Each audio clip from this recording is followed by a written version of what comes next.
नमस्कार दोस्तों, स्वागत है आपका रेडियो देविका के इस नए कार्यक्रम में, जहां हम आपस में बातें करेंगे, कुछ कहानियां पढ़ेंगे, कुछ कहानियां सुनेंगे और कोशिश करेंगे उन किरदारों को समझने की।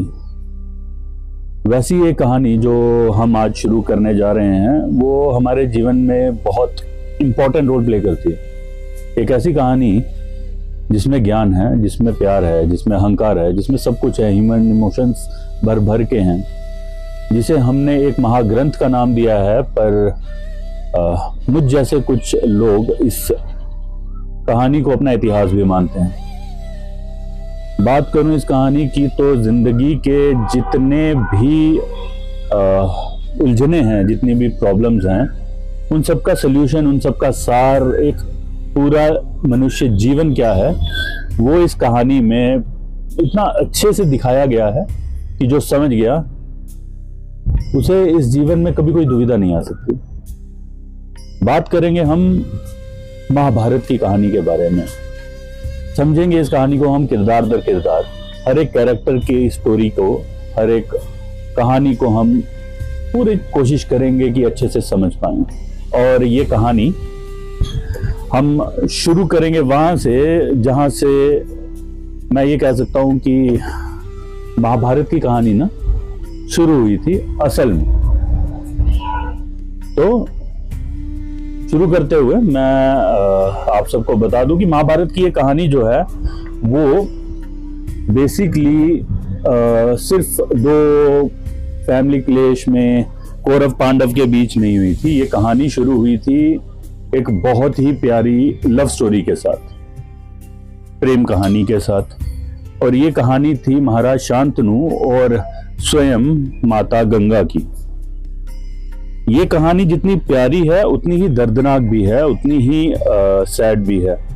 इस कहानी में दो मेन कैरेक्टर्स हैं। बात करें तो महाराज शांतनु एक दिन नदी किनारे घूम रहे थे और उनकी नजर एक स्त्री पर पड़ी। ऐसी स्त्री जिसका चेहरा बहुत ही सुंदर डिवाइन ग्लो के साथ था। इतना ऐसा कि महाराज शांतनु पहली नजर में उस पर मोहित हो गए और इस प्रकार से मोहित हुए कि उन्होंने जाके उनके सामने शादी का प्रस्ताव रख दिया, मैरिज प्रपोजल रख दिया। और माता गंगा ने जब ये सुना तो उन्होंने कहा कि ठीक है महाराज शांतनु, मैं आपका मैरिज प्रपोजल एक्सेप्ट करती हूँ, पर मेरी एक शर्त है। शादी के बाद मैं कुछ भी करूं, जो मर्जी करूं, कभी आप मुझे सवाल नहीं पूछेंगे, कभी रोकेंगे टोकेंगे नहीं और कभी मुझसे कारण नहीं पूछेंगे। जिस दिन आपने ऐसा किया मैं उस दिन चली जाऊंगी। महाराज शांतनु इस तरह से प्यार में लीन हो गए थे माँ गंगा के कि उन्होंने बिना सोचे समझे ये शर्त मान ली। कुछ समय बाद उनका विवाह हुआ और विवाह के कुछ समय बाद उनके बच्चा हुआ, पहला बच्चा हुआ। माँ गंगा ने उस बच्चे को उठाया गोद में पैदा होते ही और जाके नदी में बहा दिया। महाराज शांतनु ने देखा, सबने देखा, पर किसी ने कुछ बात नहीं कही क्योंकि सब माँ गंगा से बहुत प्यार करते थे। सब ने मान लिया कि ठीक है, उन्होंने किया, सही किया होगा। फिर दूसरा बच्चा हुआ, उसके साथ भी ऐसा ही हुआ। तीसरा, चौथा, पांचवा, सबके मन में डाउट आना शुरू हो गया कि ये कैसे हो सकता है। छठा, सबने सोचा माँ इतनी क्रूर कैसे हो सकती है। सातवां, महाराज शांतनु के दिल में अब उलझने आना शुरू हो गई। 7 बच्चे और सातों को बहा दिया, मार दिया। 8वां बच्चा हुआ, माँ गंगा ने उसे उठाया और उठा के चल पड़ी। और जब वो चली तो पीछे से महाराज शांतनु ने बोला, रुको,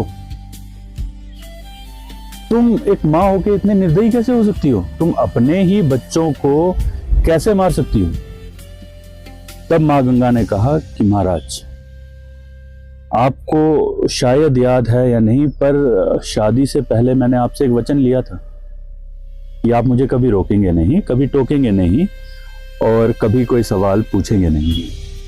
पर आज आपने अपना वो वचन तोड़ दिया, तो मैं क्षमा चाहती हूँ, पर अब मैं आपके साथ नहीं रह सकती, मुझे तो आपसे जाना होगा। महाराज शांतनु ने बात सुनी और उनका चेहरा एकदम से उतर गया, और फिर माँ गंगा ने उन्हें बताया कि महाराज, ये जो 7 बच्चे जिनको मैंने नदी में बहाया, ये असल में कोई आम बच्चे नहीं, ये वसु थे, जिन्हें एक ऋषि के श्राप के कारण मृत्यु लोक में जन्म लेना था। और जब उन्हें ये श्राप मिला तो वो मेरे पास आए, उन्होंने मुझसे मदद मांगी और मैंने उन्हें कहा कि कोई बात नहीं, मैं धरती लोक पे आपकी माँ रूप में आऊंगी, अपनी कोख से आप लोगों को जन्म दूंगी और आपके जन्म होते ही आपको मृत्यु लोक से मुक्त कर दूंगी। इस तरह ऋषि का श्राप भी रह जाएगा और आप लोगों को ज्यादा मृत्यु लोक में कष्ट भी नहीं झेलना पड़ेगा। उसके बाद 7 वसुओं को तो मैंने मृत्यु लोक से मुक्त कर दिया, पर ये बच्चा जिसकी बारे में आपने मुझे रोक लिया, ये असल में 8वां वसु है, जिसे आपके रोकने के कारण अब इस पूरे मृत्यु लोक का जीवन देखना होगा। महाराज शांतनु ने ये बात सुनकर उदास हो गए और फिर माँ गंगा ने एक ऐसी बात कही जो सुनकर महाराज शांतनु बहुत ज्यादा उदास, बहुत अपसेट हो पड़े और कुछ कह भी नहीं पाए, उनका मुंह से आवाज भी ना निकल पाई। माँ गंगा ने कहा कि महाराज शांतनु, अब मैं तो आपके जीवन से जा रही हूं, पर इस बच्चे को मैं अपने साथ लेके जा रही हूं और अब ये बच्चा जब योग्य होगा तब मैं आपके पास लौटाऊंगी। और ये कहकर माँ गंगा उस बच्चे को लेकर अंतर्ध्यान हो गए। यही बच्चा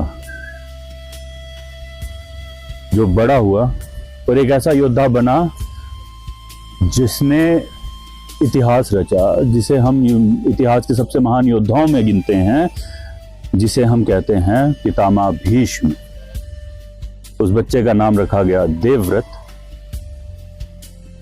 और इस तरह एक वचन, बिना सोचे समझे दिए गए वचन ने नींव रखी आने वाले काल में हुए सबसे महाभीषण युद्ध महाभारत की। आगे की कहानी अगले एपिसोड में।